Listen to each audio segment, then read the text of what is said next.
All right, so the Boston Bruins trade Linus Ullmark. What is happening?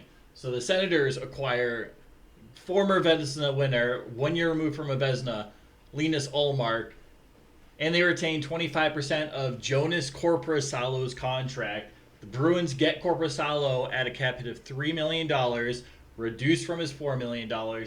They get forward Mark Kastelik, who is 25 years old, 6'4", grinder, fourth liner kind of guy.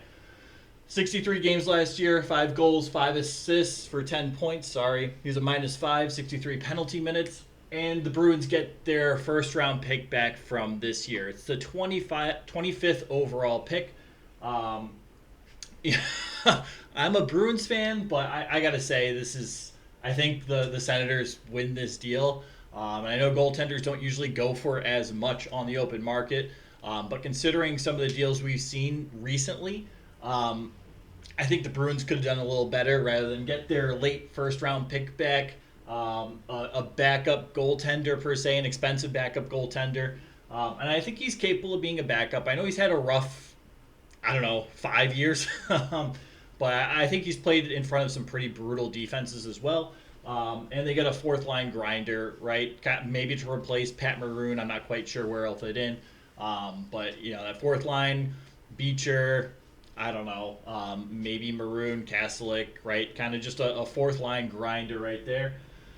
So this got me thinking. They got their first round pick back. Well, who did they trade it to? So originally they traded their first round pick to Detroit, along with a fourth round pick for Tyler Bertuzzi, who was in Boston for 1 year. The Detroit Red Wings traded that pick to Ottawa in the DeBrincat deal.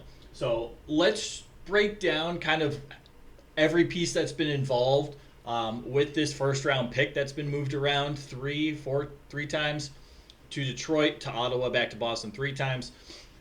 So, and this is where the whole asset management thing comes into play.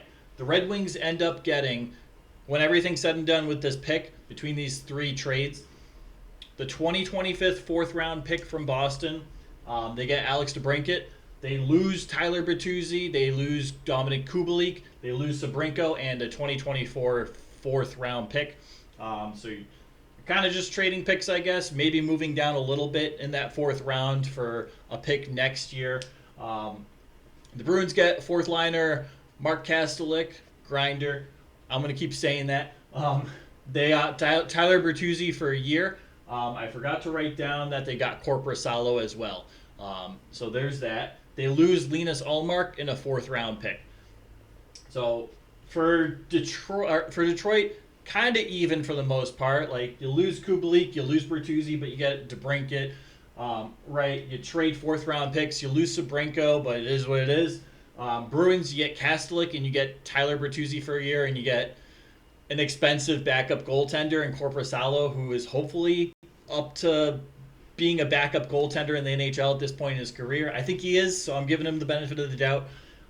But there are a lot of doubts out there, especially when it comes to Korpisalo and his ability to play at an NHL level at this point in his career. They lose Linus Ullmark in a fourth round pick. So, Bertuzzi for a year is good. You don't want to discount that entirely. But he wasn't on this team this past year. This is from the year prior, their record-breaking year, which was great, and then they lose in the first round to Florida.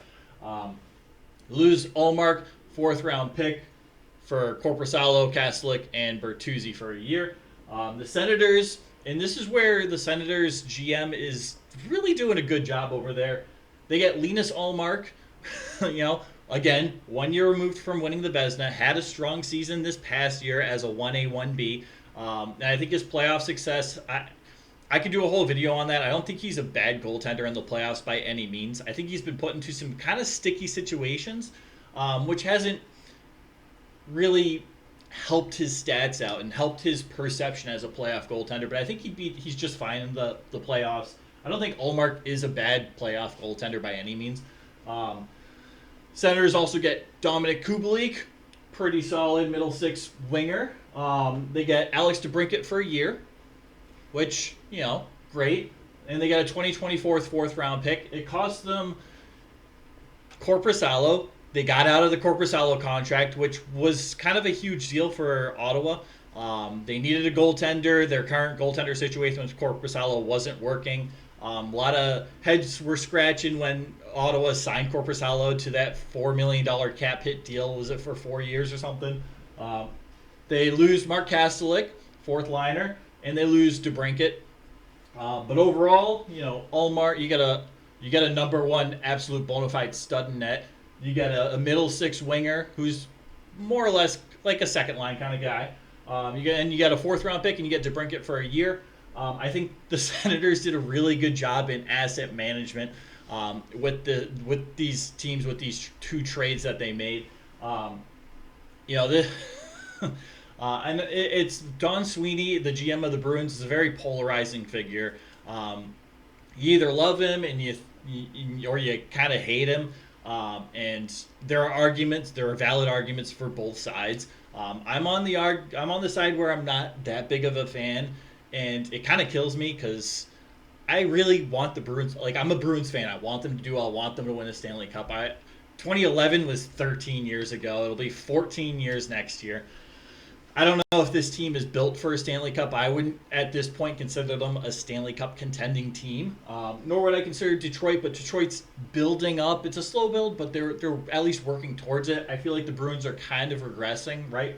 You're regressing net. You get a fourth line, maybe a Pat Maroon type replacement, right? Not going to wow you on the score sheet. Can drop the gloves, can be physical, big guy. Defense isn't too bad from Kastelik, but and you get a late first round pick, which can be very hit or miss. It's usually kind of a miss, maybe a hit. The most recent, I don't know if it's the most recent, but player that comes to mind is John Beecher. He was a late first round pick as well, and his upside maybe is a third line center. But pretty solidified on that fourth line at the moment in Boston.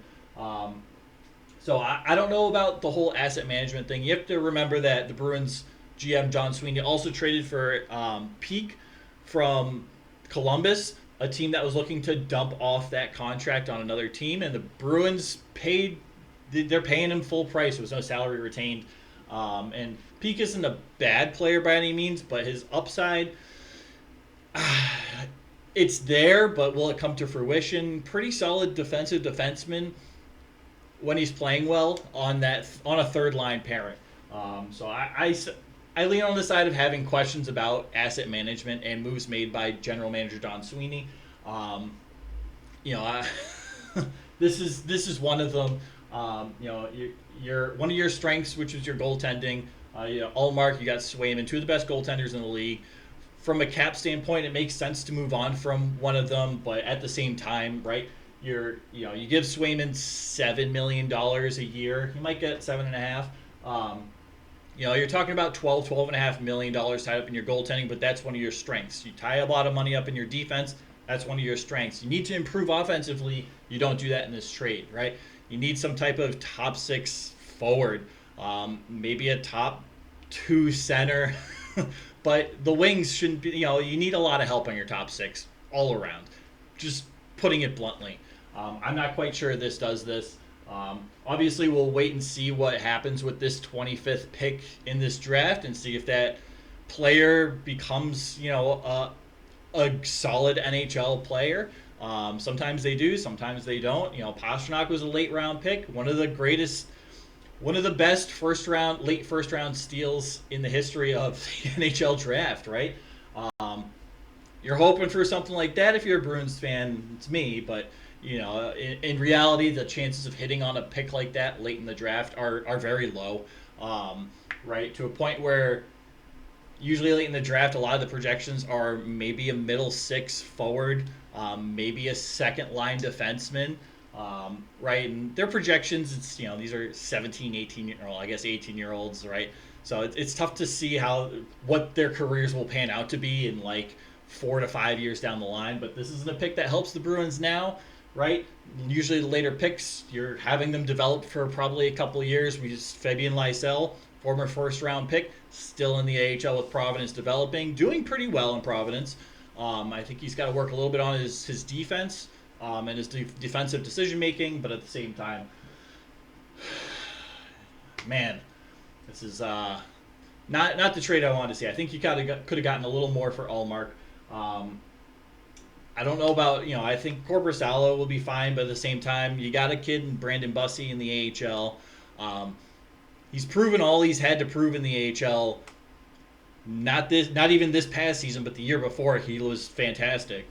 You got to give him a look at some point, and if you're not, then you're holding on to him. And the Bruins just re-signed him for another year. But I don't know. Does Korpisalo get buried in the AHL? Do they bring up Bussey?